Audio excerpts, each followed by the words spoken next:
আল্লাহর নবীর কিছু সাহাবী দূরে দাঁড়িয়ে দাঁড়িয়ে নিজেদের মধ্যে আলোচনা করছেন যে কোন কাজটা করলে আল্লাহ অখুশি নারাজ হবে আর কোন কাজটা করলে আল্লাহ খুশি হবে। এটা যদি জানতে পারতাম তাহলে ভালো কাজগুলো করতাম, খারাপ কাজগুলো করতাম না। আচ্ছা, এই যে আলোচনাটা করছিল, এই আলোচনাটা ভালো না খারাপ? ভালো তো।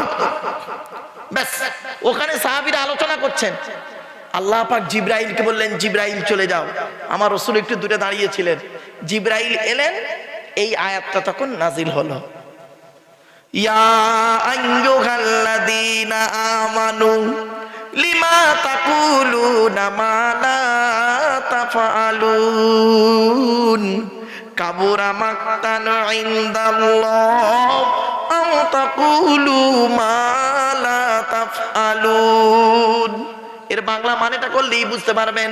ইয়া আইয়ুহাল্লাযীনা আমানু, হে ঈমানদার বান্দাগণ, লিমা তাকুলুনা মা লা তাফআলুন, ওগুলি তোরা কেন বলিস যেগুলি তোরা নিজেরা করিস না।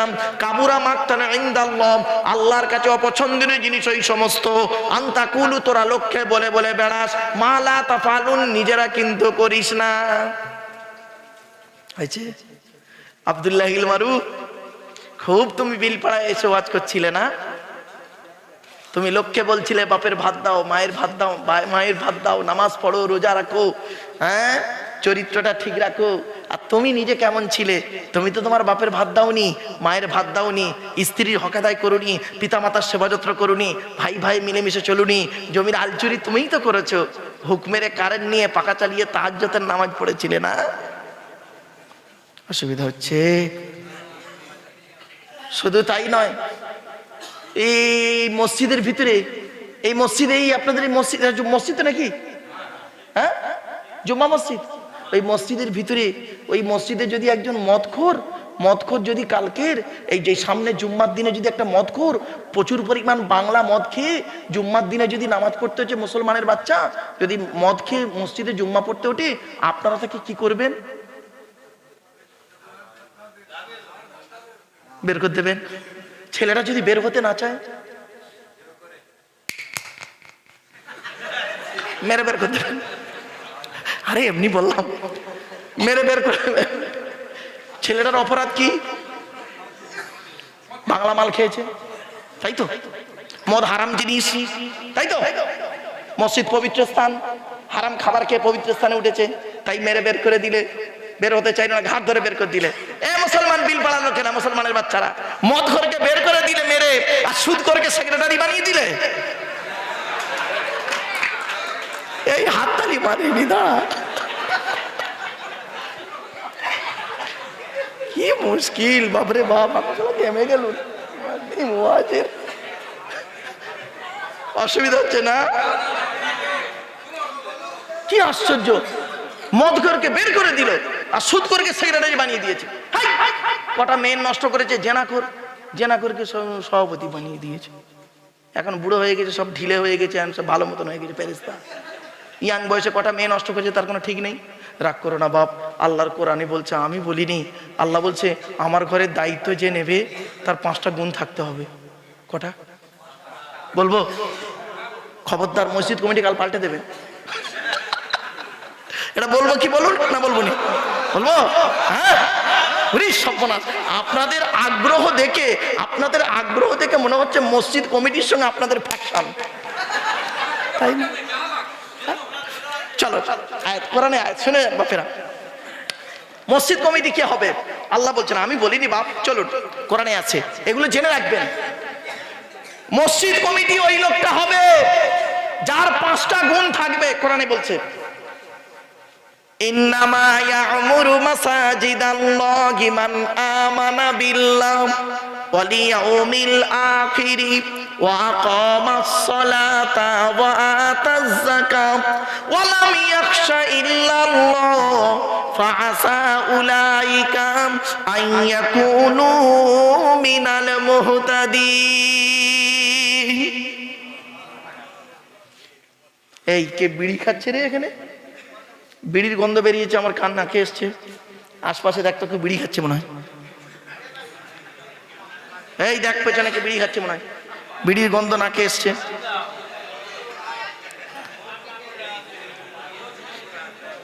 বাবা রাগ করো না বাপ,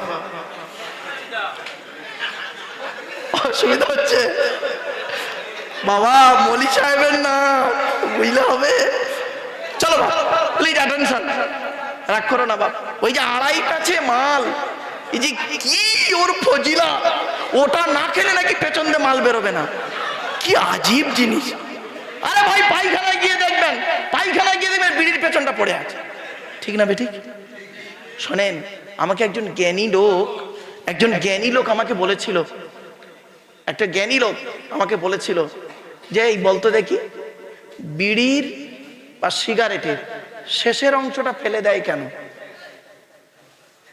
বিড়ি বা সিগারেটের শেষের অংশটি, পেছনের অংশটা কি করে? ফেলে দেয়। তো কেন, কারণটা কি? তো আমি চুপ করে, আমি তা তো জানি না, খাইনি, জানি না। আরে কেন বিড়ি খাসনি? আমি না খাইনি। আড়াই প্যাঁচে মাল। শুনে নিন, বিড়ির শেষের অংশটা ফেলে দেওয়া হয়, সিগারেটের শেষের অংশটা ফেলে দেওয়া হয় একটাই কারণ, সুখও নেই আর, থাকলে ওটাও টানতো। ভুল বললাম বুঝি, রাগ করো না ভাব। চলো, কুল্লু মুস্কিরিন হারামুন। বাবা রাগ করো না, আমি বাস্তবটাই বলি তো, হাসির ছলে বলে যাচ্ছি। আমার বক্তব্য হলো মিচিরি ছুরি। মিচির ছুরি বোঝেন, মুখে মিষ্টি মিষ্টি মিষ্টি মিষ্টি বাজ করবো, অন্তরে ছুরি মারা। জ্ঞানী যারা বোঝে তারা শুধু ইশারায়। কুল্লু মুস্কিরিন হারামুন, রাসূলুল্লাহ বলেছেন প্রত্যেকটা নেশাদ্রব্য জিনিস মস্তিষ্কের বিকৃতি ঘটায়, সেটা হলো হারাম। বাবা বিড়ি, তেরেঙ্গা, খৈনি, গুটকা, তারপরে আরো যে সমস্ত এসেছে, মদ, গাঁজা, তাড়ি, এসব সব ওর খাতায় ফেলে দেওয়া হয়েছে।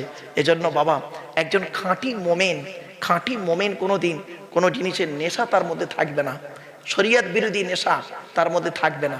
বাবা আমাকে ভুল বোঝো না বাবা, অনুরোধ করে বলে যাচ্ছি, নেশা করো না বাবা, দেখবে খুব ভালো থাকবে। যাই হোক, মসজিদের, আচ্ছা এই আয়াতটা যে পড়লাম কোথায় আছে? 10 নম্বর পারার 8 নম্বর পৃষ্ঠার 9 নম্বর লাইন, সূরার নাম সূরা তাওবার 18 নম্বর আয়াত। আল্লাহ বলছেন, একদম পারা, লাইন, পৃষ্ঠা, আয়াত সব বলে দিলাম। এবার বাংলা মানেটা করছি। আল্লাহ বলছেন আমার মসজিদের দায়িত্ব তারাই নেবে যাদের মধ্যে 5টা গুণ থাকবে। 1 নম্বর হলো মসজিদ কমিটি ওই লোকটা হবে যে ব্যক্তি 100% আল্লাহকে বিশ্বাস করবে। জোরে বলুন সুবহানাল্লাহ। 100% কাকে বিশ্বাস করবে? আল্লাহকে। 2 নাম্বার ওয়াল ইয়াউমিল আখির, কিয়ামতকে 100% বিশ্বাস করবে। 3 নাম্বার খুব ইম্পর্টেন্ট, ওয়া আকামাস সালাত, 5 ওয়াক্ত নামাজ আদায় করবে। এই কত মসজিদ কমিটি আছে 5 ওয়াক্ত নামাজ পড়ে না, ঠিক না বেঠিক? ও মসজিদের কমিটি হয়ে বসে আছে, কালকে কমিটি বাদ দিয়ে দেবে একদম, বেরো কিন্তু তুই নামাজ পড়িস না, তুই কমিটি দিয়েছি মানে। 4 নাম্বার হলো ওয়াত যাকাত, 100% যাকাত আদায় করতে হবে, যদি তার উপরে যাকাত ফরজ হয়। গরিব হলে আদায় করতে হবে না। কত মসজিদের ক্যাশিয়ার হিসাব চাইলে মাল খালি পালাচ্ছে, তার মানে মাল ঘাপলা। মসজিদের জায়গা, মসজিদের জমি, মসজিদের পুকুর, মসজিদের গাছপালা, মসজিদের টাকা, 20 বছরের হিসাব নেই। ভুল বোঝো না বাপ। 5 নাম্বার হলো ওয়ালাম ইয়াখশা ইল্লাল্লাহ, মসজিদ কমিটি ওই লোকটা হবে যে ব্যক্তি আল্লাহ ছাড়া কাউকে ভয় করবে না। এই 5টা গুণ যার মধ্যে থাকবে তাকে মসজিদ কমিটি করবেন। 5টা যার মধ্যে থাকবে না, সে যত বড় কোটিপতি হোক, কোটি কোটি টাকা দিলেও মসজিদের কমিটি করো না, কিয়ামতের মাঠে ধরা পড়বে। অনুরোধ করে বলে যাচ্ছি বাপ, আমাকে ভুল বুঝো না। চলো, মসজিদ যখন হলো আর 2টো কথা বলবো। হ্যাঁ, আচ্ছা মসজিদে কমিটি করে ফেললেন, যেটা নামাজ পড়ায় ওরে কি বলে? ভাই যেটা নামাজ পড়ায় তাকে বলে যায় নামাজ। ইমাম সাহেব যে নামাজ পড়ায়, হ্যাঁ রে বাবা, আচ্ছা রে বাবা কি হলো, কি বললেন? ইমাম সাহেব। আজ আপনাদের বলে যাচ্ছি, শুনে নিন বাবা, আগামী দিন আমার জলসা জগৎ হবে কি তা আমি জানি না বাবা, শরীর কি জানেন, কিভাবে কি হয় জানি না। কি হয়েছে? দান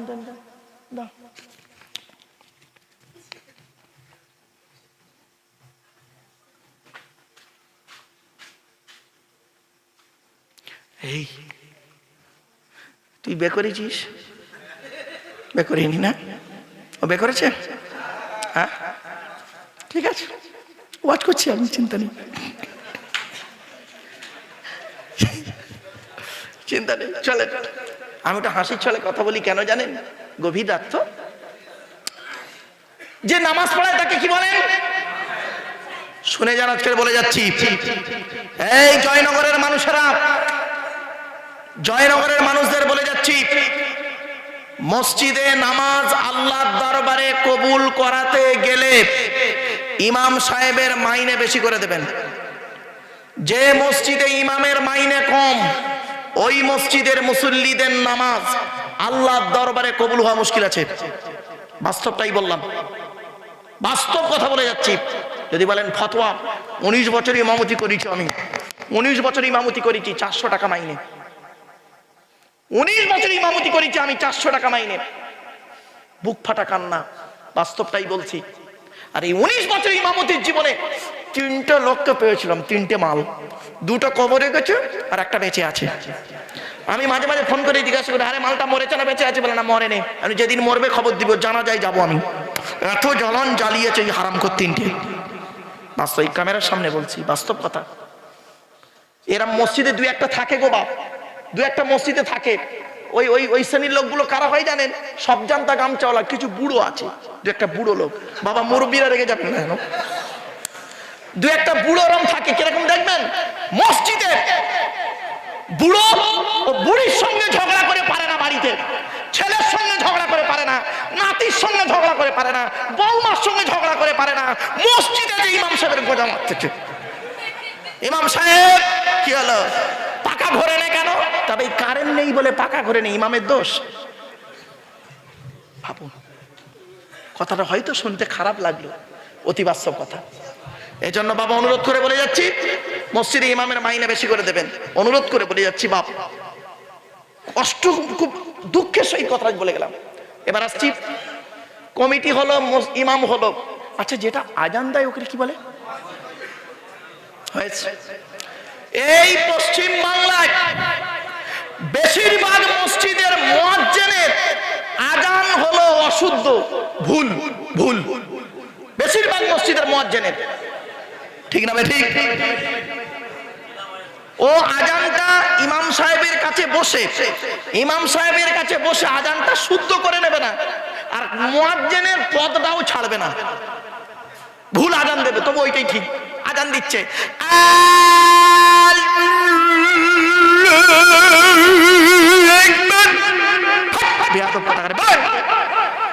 আজান দিচ্ছে, আজান দিচ্ছে, একামত দিচ্ছে, একামত, হিজ্জা আলাস সালাহ, হিজ্জা আলাস সালাহ, হিজ্জা আলাল ফালাহ, হিজ্জা আলাল ফালাহ, কাদ কামাতি সালাহ। ওর মুখ এত কথা করে এখান থেকে, তো অশুদ্ধ বাংলা ভুল। খবরদার না, একদম বাদ দেবেন, এগুলো চেঞ্জ করবেন। চলেন, কি পেরেশান বাবা। যাক বাপেরা, এদিক চলে আসেন, চলেন। কথাগুলো কেন বলছি, কেন কথাগুলো বলছি? আমি এই কথাগুলো যদি না বলি বাবা, কত ইমাম সাহেব যে দুঃখে আছে একমাত্র আল্লাহ ছাড়া কেউ জানে না। কত মুয়াজ্জিন যে কষ্টে আছে আল্লাহ ছাড়া কেউ জানে না। এই জন্য অনুরোধ করে বলে যাচ্ছি বাবা, মসজিদ আল্লাহর ঘর, আল্লাহর ঘরের মতো রাখুন, তাহলে দেখবেন আপনি শান্তিতে থাকতে পারবেন। চলুন এবার আসছে, একটা একটা করে শুরু করেছি।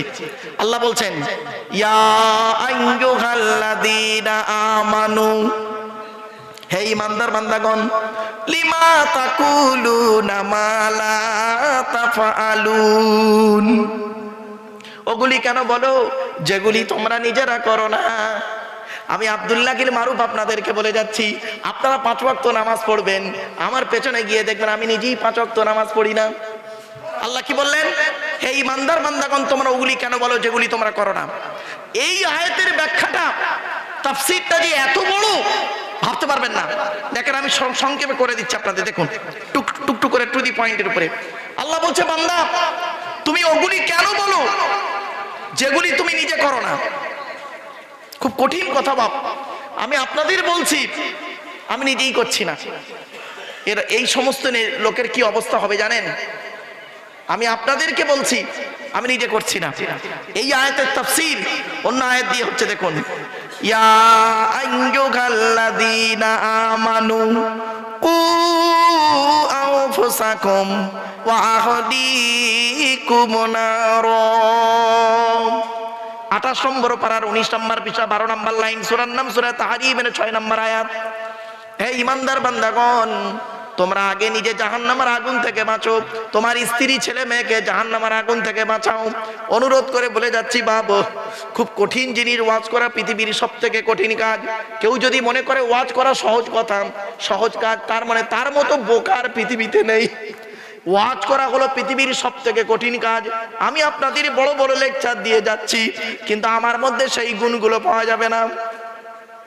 কত বক্তা আছে বাবা 5 ওয়াক্ত নামাজ পড়ে না, কত বক্তা আছে রমজান মাসে রোজাও রাখে না, কত বক্তা আছে বাবা বিড়ি সিগারেট খায়, বিড়ি সিগারেট খায়।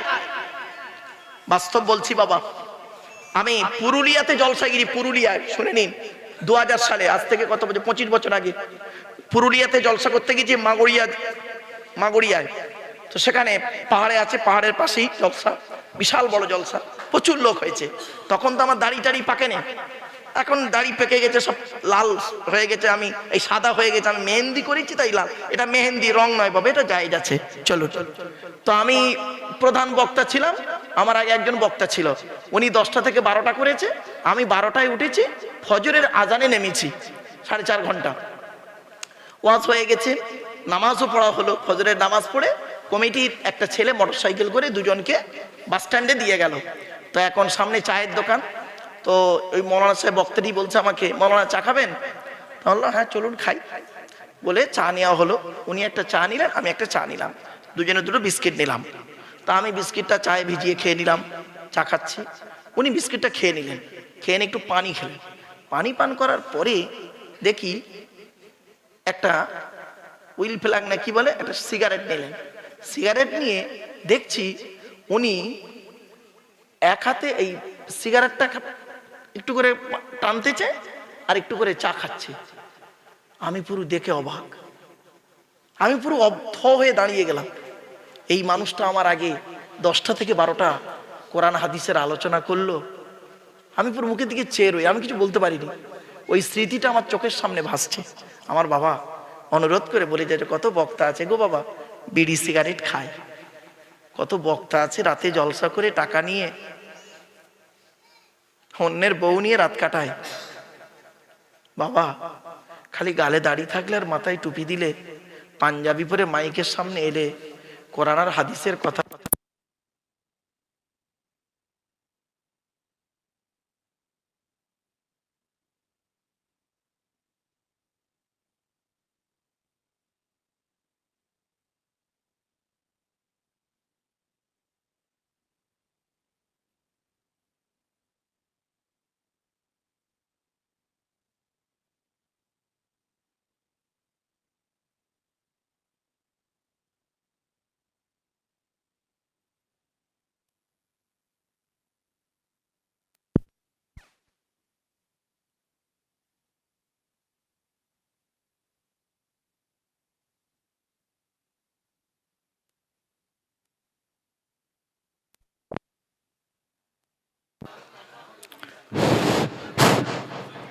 হ্যালো বাবা আসেন।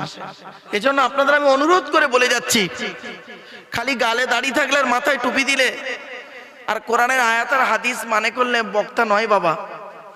শুনে রেখে দিন, 3টে জিনিস কোনো দিন ব্যাকে আসে না, সব সময় সামনের দিকে যায়। 1 নাম্বার, ধনুক থেকে তীরটা বের হয়ে গেলে ওই তীরটা কোনো দিন ব্যাকে আসে না। 2 নাম্বার, দেহ থেকে আত্মাটা বের হয়ে গেলে ওটা আর পৃথিবীতে রিটার্ন দেওয়া হয় না।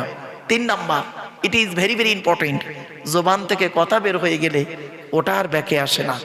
মনে রাখবেন, 1 ঘন্টা লেকচার দিতে গেলে বাপ 3 ঘন্টা স্টাডি করতে হবে, 1 ঘন্টা ওয়াজ করতে গেলে 3 ঘন্টা কেতাব মোতালিয়া করতে হবে।